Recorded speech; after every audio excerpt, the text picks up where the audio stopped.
Hello, everyone. Welcome back to Doctor Who and Autism Celebrations. And today I'm joined with Sez and Emmy, and we are going to all speak about Doctor Who today.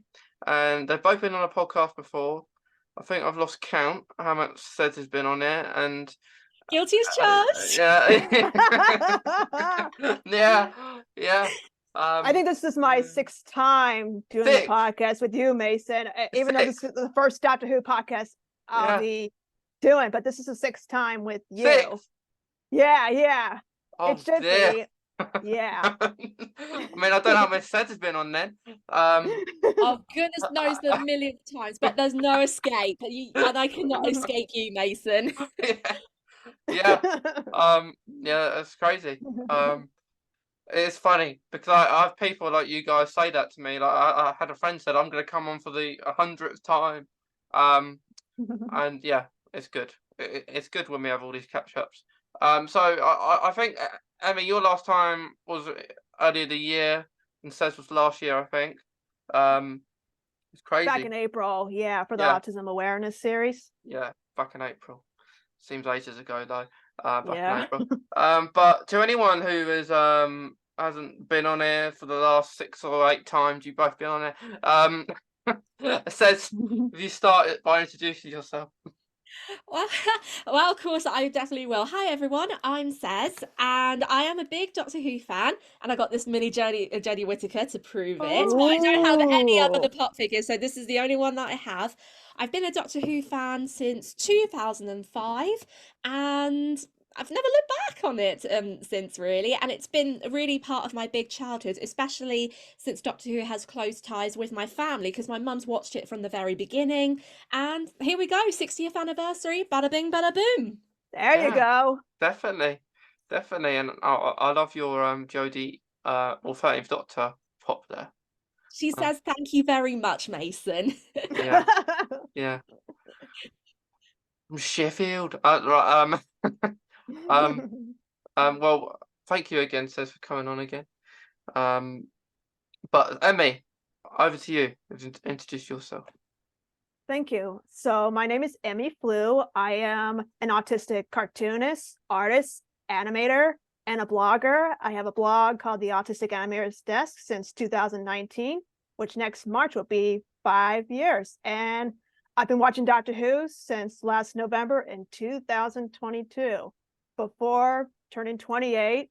And I'm excited for the 60th anniversary specials. And I've done drawings of Doctor Who, which in case if you're familiar with my blog, you might have seen the posters I've done, character drawings of my favorite doctors, such as the 10th Doctor, played by David Tennant, the 11th Doctor, played by Matt Smith, and the Ward Doctor, played by John Hurd, which I post back in the 3rd of October.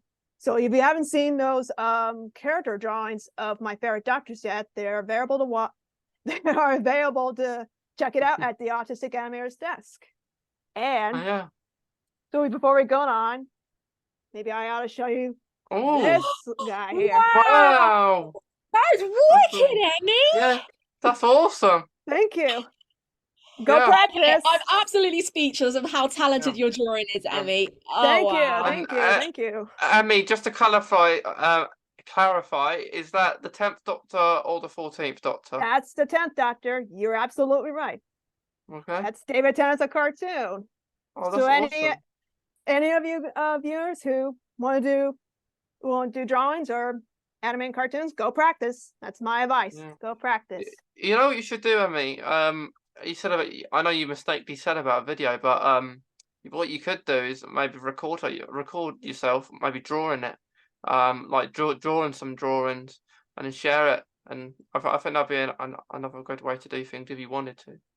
Ooh, that might be a little bit technical challenges, but I guess that'd be really fun. I mean, I gotta figure out who's gonna hold the camera. I mean, who knows in the future?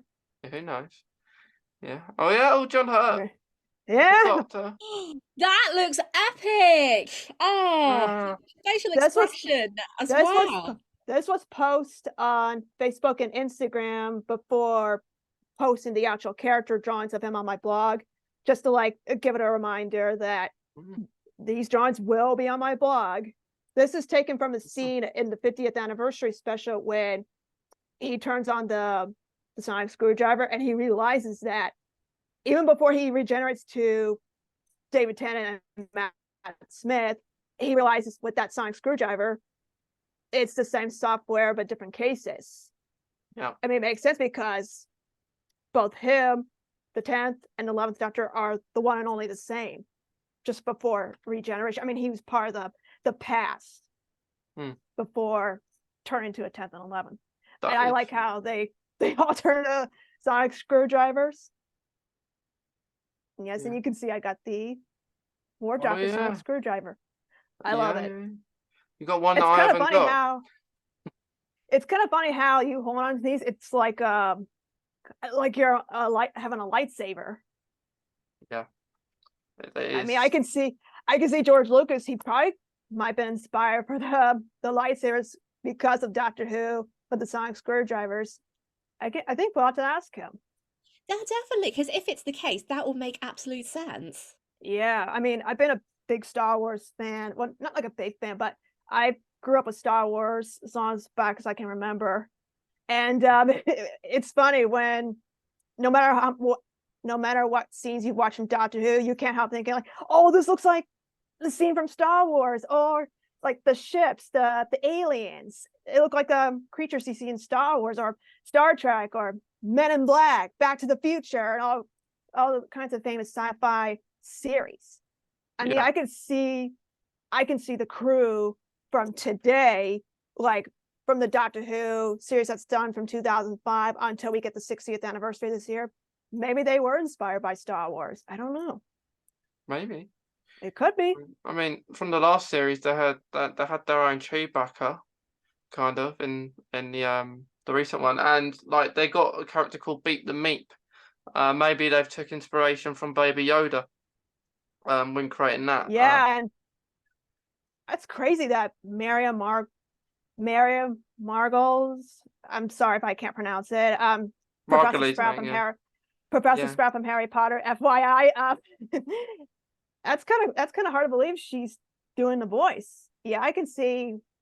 Yeah, it does remind me a bit of Yoda, but also maybe a little bit of BB-8 from The Force Awakens. Or there's another Star Wars creatures you see in episode 8. It's golly, what's the name of it? It's when you see Luke again, and they're kind of like a little bird creatures. They kind of drive Chewbacca crazy. I forget what they're called. I know what they are, but I think I know which one you mean. I can't remember the name either, Emmy, but I know exactly what you mean. Yeah, it's from episode 8. I'm sorry if I forgot the name of the title, but I know what it is. Yeah, but I know what they are. I can't believe I forgot what they are. Yeah, sometimes we forget things. Yeah. Saturday. Well, Saturday this time recording. It might not be the time this is out, but yeah. Yeah. So with the 60th, are we looking forward to it? Oh, yes. Yeah, you bet. Yes. Yeah. Because David Tennant's coming back. Yeah, he is. It's gonna be cool. You gotta admit it. This was a role he was born to play.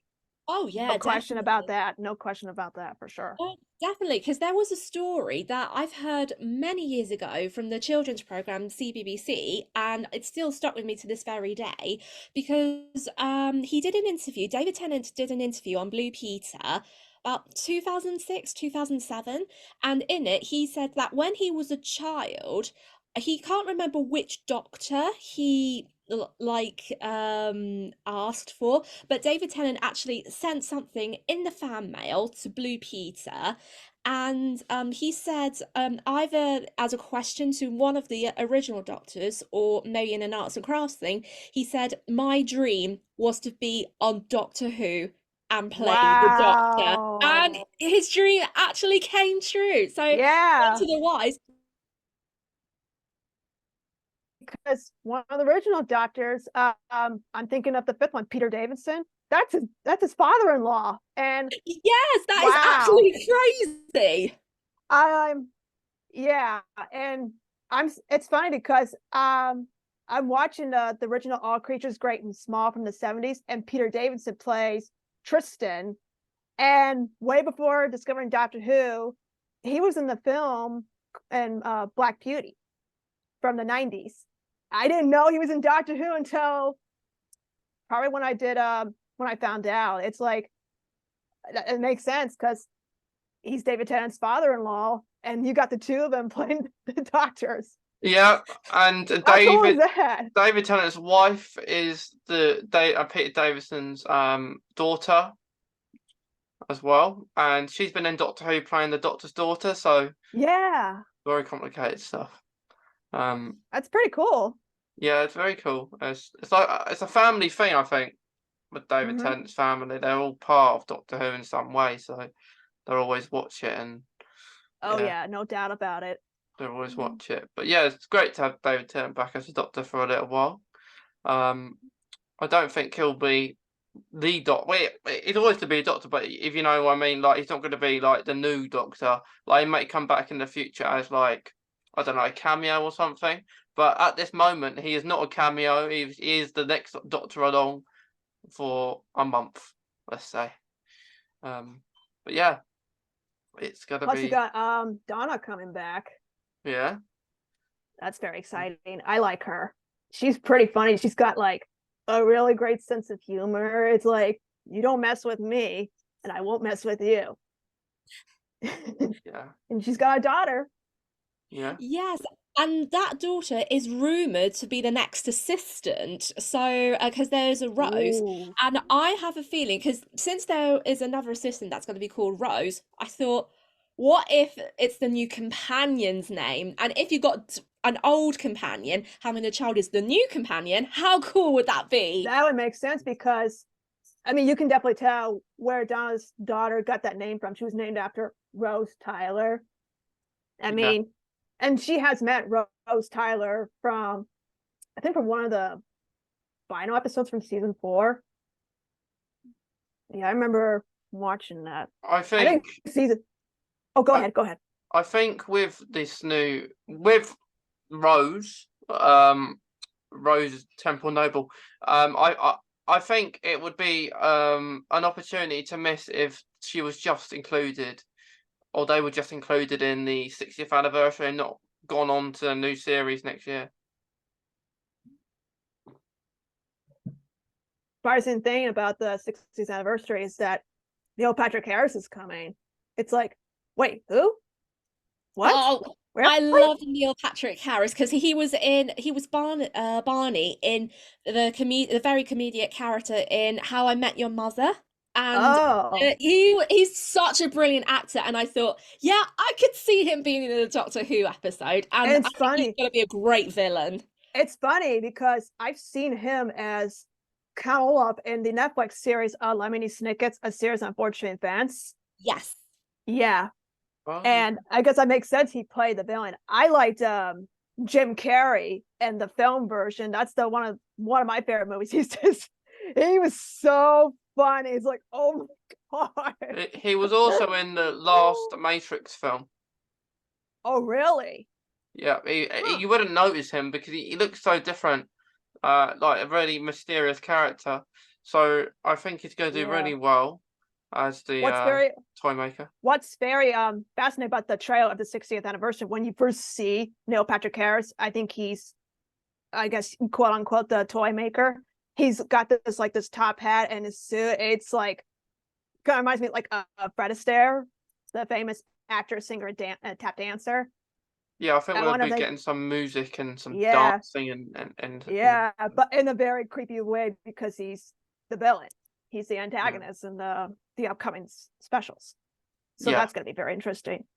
And the toy maker, it's like, okay, here we go. Is it going to be very Halloween-y or something? Yeah, it's going to be interesting to see what he's going to do. Because of course Donna can't remember why she died, so it's going to be wonder how that gets resolved first. Yeah. I mean, it could be worse. You can get like creepy toys. I can see like little kids can be terrified by those kinds of toys. That creepy faces and like the giggle, the laugh. It's like, okay, Yeah. that's creepy. But that's Russell T Davis's writing because Yeah. he's actually done some bits before that actually scared loads of little children, especially in the Sarah Jane Adventures, where he introduced the Slovene, and some kids were terrified. I was terrified, but then also he included the Weeping Angels. Now, They're creepy. yeah, I know. I was. They were the only monsters that I was fried. I was all right with. I was not afraid of the Cybermen, the Daleks, Weeping Angels. Nah, you can forget it. I'm hiding in the couch. You know, it's funny. You know what's the creepiest alien I ever seen? This was like, I think this was a week ago when I'm on season 11 with Jodie Whittaker. They had the spiders episode, and I was completely freaking out. They were like, I suffer from arachnophobia.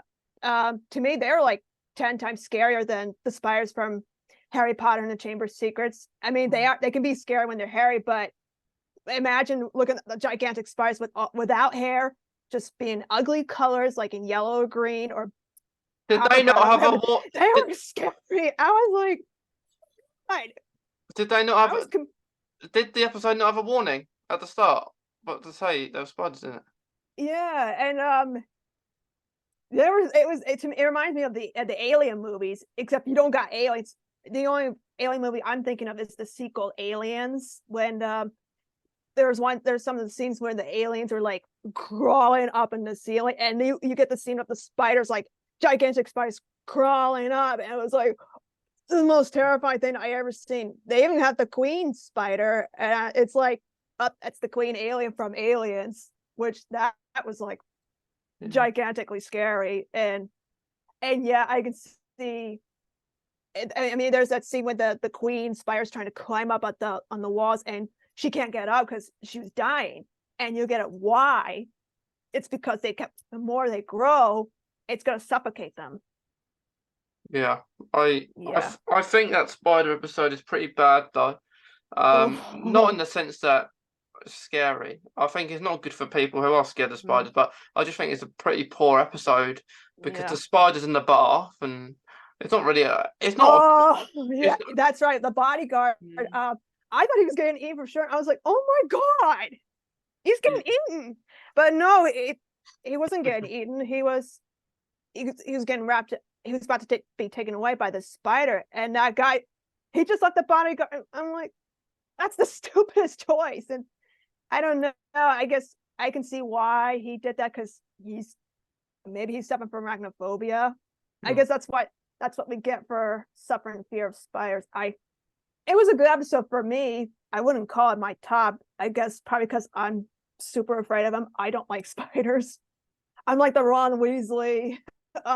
So I totally get how he's feeling. I would freak out. Yeah, I would. Well, I mean, I think any of us would to see a spider that big. I think even if we're not got arachnophobia, always struggle to say that word, but there you go. Well, it could be worse. How about cockroaches? Gigantic cockroaches. It could be worse. Or the feeling in your stomach where you feel like, oh no, we've had we've had a giant wasp before. Yes. Which was actually it was actually pretty. I liked that episode. That's good. The Agatha Christie episode, I like that one. That's really good. That's one of my favorite episodes. It's like, I like how you take characters are based on real life people, like Agatha Christie, Shakespeare, Van Gogh, Charles Dickens, one of my favorite writers. Hello, Christmas Carol. And they did a Christmas Carol special with the late Michael Gambon, Dumbledore.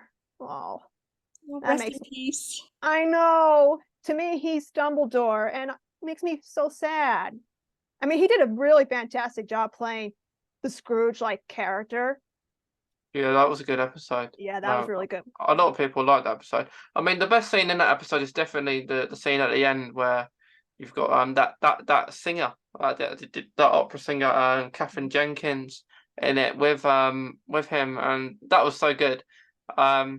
I just love that, and then the Doctor just gets in his TARDIS with the younger kid who is another version of the Plus, I think it's a great tribute to the story of Christmas Carol and Charles Dickens. I think that's like a great, wonderful tribute to the story and the author, because I love that. I love Christmas Carol. I'll read it every December once a year because it's my favorite Charles Dickens book, as well as my favorite Christmas story. Yeah, definitely. Well, speaking of Christmas, the dreaded C word. Yeah, speaking of Christmas, that's in Doctor. Obviously, Emmy, you won't be aware of there being Christmas episodes because you only recently started watching last November. But for us who have always loved the Christmas episodes, there hasn't been in a Christmas episode for like 7 or 8 years now. But this Christmas we'll be getting them back. So the shoot you get was like the 15th Doctor's first proper story, let's say, as is after the 60th, will be the Christmas special. Are we all looking forward to having Doctor on Christmas? Yeah, for sure. That's the only reason why Christmas is always good when it's Doctor Who. Though Yeah. I'm kind of wondering, what are they going to do with the 15th Doctor and Rose? So Yeah. I mean, it's their first adventure together, so maybe it's something like very special. Like it could either be a Christmassy episode again, or it could be just somewhere in a very strange place, like in the Easter special when David Tennant's Doctor, the 10th Doctor, had the double-decker bus which was stranded in a planet that looked like the Sahara Desert. And it could be like a mix and a weird one, but given in mind that episode was in Easter and not at Christmas. Or it could be something that it's very engaging, but try not to be too controversial, like the Titanic episode. Yes, I think. Well, That's a good one. Well, the new companion is actually called Ruby Sunday, but with the character of Rose from the 60th, I don't know what's going to happen to her afterwards, because or them, because they're involved with Donna's life, but she would be a good companion as well. So I wonder if she is just gonna be maybe go and work for Unit or something. She might be involved in Unit potentially. So yeah, it's gonna be interesting, but it's gonna be really. I think the Doctor is gonna be really hurt probably by what's happened in the 60th. I think it's gonna lead on nicely into the Christmas episode. The thing we like about Christmas episodes, though, that they're longer than a normal episode. Oh yeah, because they rock. Yeah, yeah. And it'll make sense to have a Christmas special for the 60th because it'll air in November, which is the Doctor Who month when it first came out in the 60s, and plus November is like that time of the month when you can't help thinking about Christmas. So that's a special treat. Yeah. You're always gonna be thinking about Christmas and watching Doctor Who. The New Year's Day ones weren't the same, because when we get to New Year's, we don't have the same feeling towards it. We just think, oh look, it's another year. Here we go again. It's not upbeat. I mean, we'll all probably watch the fireworks on the telly, but it's still not the same. So it'd be good and to have episodes back on a Saturday. I always liked having it on a Saturday. Rather than a Sunday, really. Yeah, I mean, I think there was one particular case or a season where it was, I think, did the episodes air on a Friday? No, I don't think. I'm not far aware. I don't think they've ever aired on a Friday. Oh, that's just me. That's just me. Then my memory's so forgetful. When you get older, like me, Nathan, your memory just I get that feeling, Sez. You're not old. I get that feeling too, Sez. So you're not the only one. I have moments I'm like, I can be so forgetful. I'm like Dory from Finding Nemo. Oh, same here. Yeah. I love her. Finding Dory is so special for me because that's when I discover more about like she definitely has a disability, and it did taught me like if I ever get lost, just call your parents or your family and they'll come get you. Just don't panic, Yeah. Don't ever panic because they're gonna come.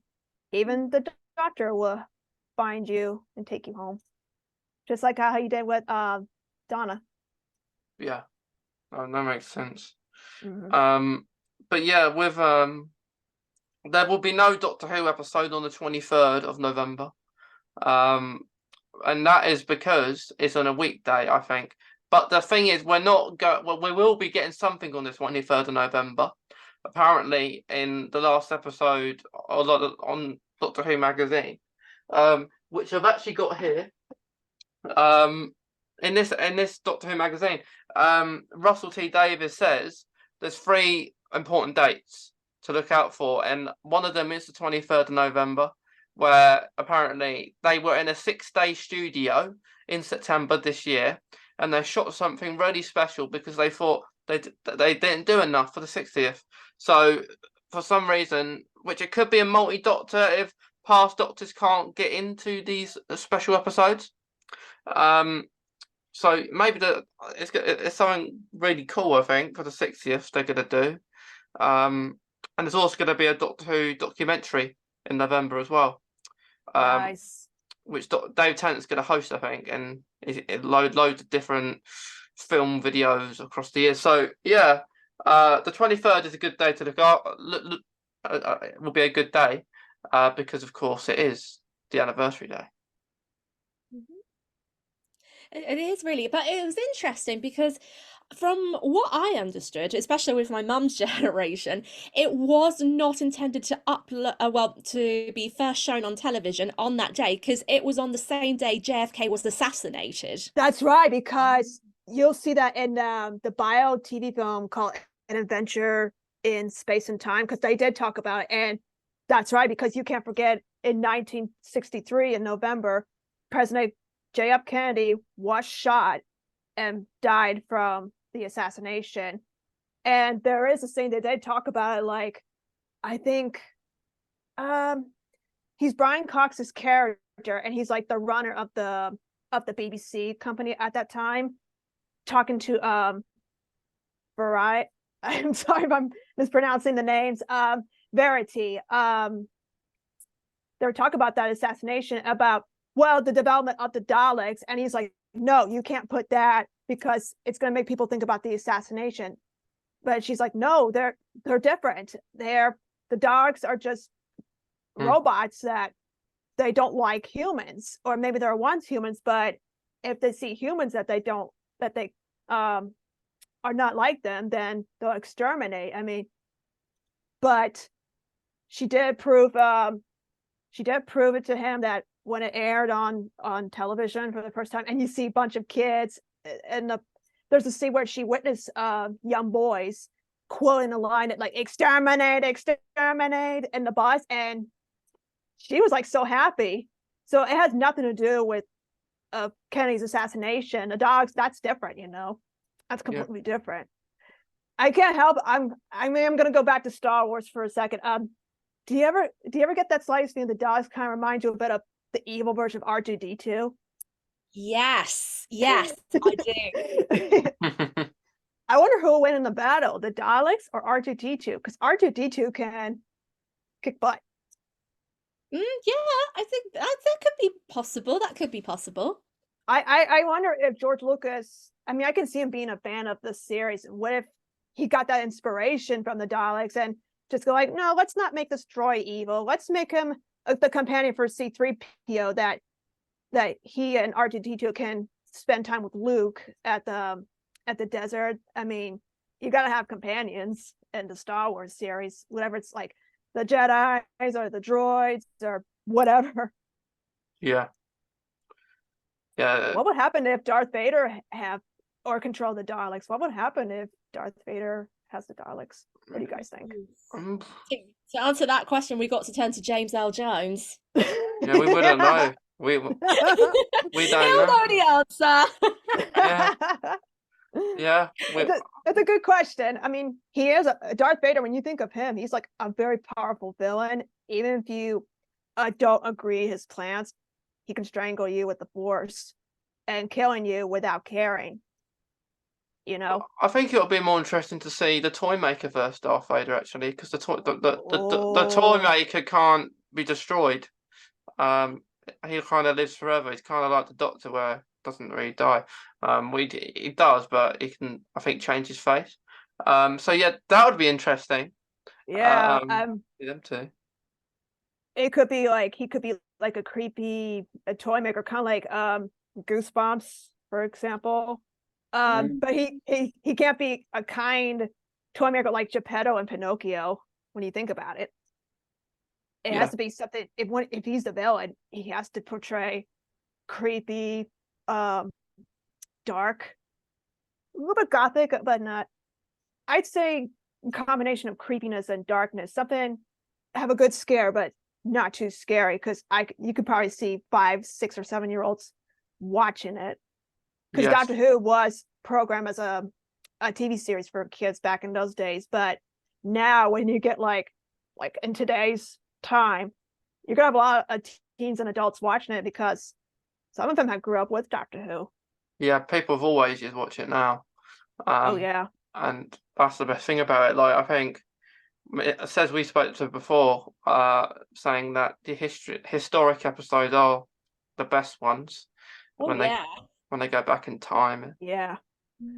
I watched a couple episodes with Tom Baker this morning. It's The Revenge of the Cybermen. I watched 2 parts, so there's like I got 3 and 4 more to go. And Tom Baker, like, yeah, he's very good at it. I like his scarf. I like the colors that you can tell that's very 1970s, but that's okay. I mean, the colors, it fits him as long. It depends on what kind of actor you want him or her to play the Doctor, but capture the spirit of his quirkiness and fun personality, because that's the character of Doctor Who. He could be quirky, or he could be serious or funny. Like David Tennant as the 10th Doctor, he has really funny moments. Oh yeah. You can tell. It's mainly if the Doctor is Scottish. Yeah, like you get Peter Capaldi. Peter Yes. Capaldi, and he's Scottish. Yeah, I mean, they had 3 Doctors who are Scottish, and I was thinking, yeah, I can see the trend for Doctor Who being Scottish all the time now. Oh, I can't forget David Tennant is Scottish. That's right. Yes. Because there was an episode he did speak in Scottish, and that's one of my favorite episodes from season 2. It's when he and Rose The werewolf one. Yes. Yes. Yeah, Yes. Oh my gosh, that so reminds me in Harry Potter and the Prisoner of Azkaban with Professor Lupin turned into a werewolf. That's in the history of me growing up with Harry Potter as a kid, from seeing it on screen, that scene used to scare the crap out of me. And you can't help feeling sorry for Lupin because he's going through this terrible pain. I mean, it's painful to transform when you think about it. But when you get to that episode in Doctor Who, I mean, he's the villain. The werewolf is definitely the villain, but it could be pretty scary to watch him transforming. Plus, you got Queen Victoria in that episode. Like I said, like from the beginning, I think it's really cool that you get characters that are based on real life people. I am not amused. That's funny. Yeah. I think like the new Doctor, Shooty Gat, was Scottish as well. So, and then you've got Sylvester McCoy Scottish as well. So they like the Scottish. Ooh. Yeah. They do like their Scots playing Doctor Who, that's for sure. I think the 15th Doctor is the actor who played the 15th Doctor is Scottish too. Yeah, he's Scottish. Yeah. Yeah, I think I've seen something. Yeah, he's seen wearing a kilt. So in one of the episodes, it might even be this Christmas special. Yes. But he's wearing a kilt. Oh yes. So at some point he's wearing a kilt. He's got loads of different costumes. It's unlike the past Doctors, they only have maybe 1 or 2 costumes they're wearing. So, but the 15th Doctor's got numerous amounts of costumes. I think probably a different costume per episode. So, and the companion as well. And you'll find in the 60th anniversary that the toy maker's in loads of different costumes, not just the one. So, it just tells you what Disney's budget is doing to Doctor Who, making them more wider and accessible. And you get David Tennant's costume as the 14th Doctor. He looks really good in blue. I mean, he did wear blue as the 10th Doctor from the past. I think when he's with Donna, But his more iconic color is brown, like in this pinstripe suit, brown costume he'll wear with Rose and Martha. But when you get to him as the 14th Doctor, he looks really good. Like a combination of like a blue jacket and a hint of brown in the suit. But yeah, I mean, of course, he had to make him look cool, especially the jacket. You can't forget the jacket. Of course you can't, because the jacket. It's his character. That's his character. I mean, you got Jodie Whittaker wearing the silver gray jacket. It looks really nice on her. I mean, out of all the Doctors, I think New Who Doctors, I say the two people who wear the easiest set of costume are probably the 9th Doctor, who just wears his leather jacket, and Jodie Whittaker, actually, because what Jodie Whittaker has is pretty simple. It's not much like with 10th Doctor, 11th, 12th, they're all wearing suits. So I think when you're wearing a suit, it's much harder. I bet they get tired with having to change and put it back on all the time. But yeah, but you can't help thinking like how that costume fits, because that's part of his or her character. I mean, the costume has to be the character. I mean, even the color palette has to be the character based on the feeling and emotion of the personality. I mean, you get that like that in animated films too. Yeah, that's part of filmmaking. It's always when a new Doctor comes along. There's 3 important things that we like to see. Like, what's cool to look at is the costume, the sonic screwdriver, and the TARDIS. What the TARDIS will look like inside. Are you looking forward? I mean, I think we already seen the pictures of the new sonic screwdriver. What did you guys think of it? I haven't seen it yet. Oh, there it is. There you go. That's what it looks like. No, is that what the new one? Yeah. There you go. I'm Mason. in love with it. I'm in love with it. Attaboy, Mason. It looks very sharp, doesn't it? Very sharp, like more gadgety, and it should still glow. It should still glow in blue, which totally makes sense because that's the color of the 10th Doctor's sonic screwdriver. I guess they're kind of like going back to the blue because that's part. Like I talk about the colors for the costume because the color would represent that character. Like when you think of the green sonic screwdriver, you think of Matt Smith as the 11th Doctor, which is funny. You get the blue sonic screwdriver and change it to green. I can't help thinking like that's like Luke Skywalker's lightsaber when he loses the blue lightsaber after he gets his hand cut off, and then when you get to Return of the Jedi, he gets the green lightsaber. I wrote something about that in the 11th Doctor character drawings on my blog. I mentioned about like the green sonic screwdriver. I'm like, I can see the 11th Doctor and Luke Skywalker teaming up because their weapons are green lights. Like, sure. So, yeah, I get what you're saying. It's very similar in a way. Yeah. You don't want to get a red. I would like to see a purple sonic screwdriver for the 15th Doctor or something. Yeah, because you got Mace Windu from Star Wars. His lightsaber's purple. I think it really fits him. Yeah, I love purple. Yeah. I mean, for a TARDIS, I would like. I think the 60th. I think the new TARDIS will just be for the 60th. Maybe they'll make it white again and just for the 60th. But for the 15th Doctor's TARDIS, I would like orange and purple. I think would be nice. A nice TARDIS. It's funny how you get like with the 13th Doctor in the TARDIS, it's all yellow, and it makes sense because it matches her sonic screwdriver. And you know what's funny? I watched Wizard of Oz last night, the classic Wizard of Oz movie based on the classic novel by L. Frank Baum. There's a scene in the Emerald City when they discover who's the real wizard. It's that pay no attention to the little man behind the curtain. And I'm looking like, that reminds me of the TARDIS. I could see Matt Smith. What if the 11th Doctor's TARDIS from inside is green because his sonic screwdriver is green? I mean, it could work. Yeah, sounds good, Emmy. Sounds good. It could. So before we finish, I'm going to ask you guys one last question. I'll start with Sez. I'll start with you. So with the 60th anniversary, what would you like to see, or is there a companion or someone that you would like to see in the 60th? What do you kind of want?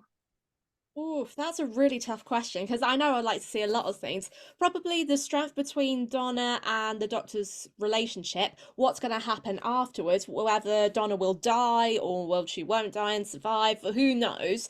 And then, or probably also in the future, maybe the introduction to Ruby or have like more than one companion. I don't know, but we're just gonna have to see how we go. But mind you, I'm looking forward to the plot twist. That will be really something, and that will explain why the pause between Jodie and Nichua and then just David. So that will be an interesting twist. It's going to be awesome, and I completely agree with everything you're saying.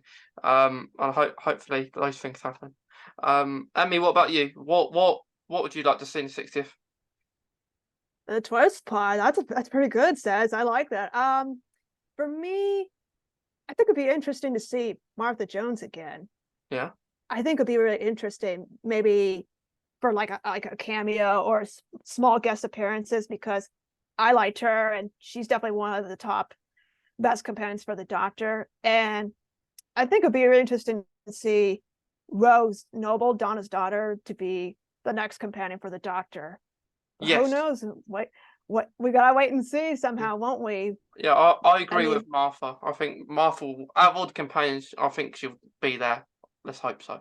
Fingers. And also, for me, another thing I would like to see in a 60th anniversary specials will be like surprising moments. Like you get like this big complex reveal. It's like whatever, you're gonna be surprised or you're gonna be shocked, and you go like, what? Yeah. But that's fine because that's part of it, and I guess we'll have to wait and see, won't we? Yeah, we will. And I think there'll be loads of surprises in store. But thanks, Emmy and Sez, for coming on today for the Oh, thank 100th you. time. Thank you, Oh, thank Mason. you. That's been absolutely a pleasure to be on, Thank and you. hopefully, fingers crossed, we'll have a great 60th anniversary. Fingers Yes. crossed we will. But to anyone listening, watching, we hope you've enjoyed it as well. And we'll see you in the next episode. But everyone here, have a nice rest of your day.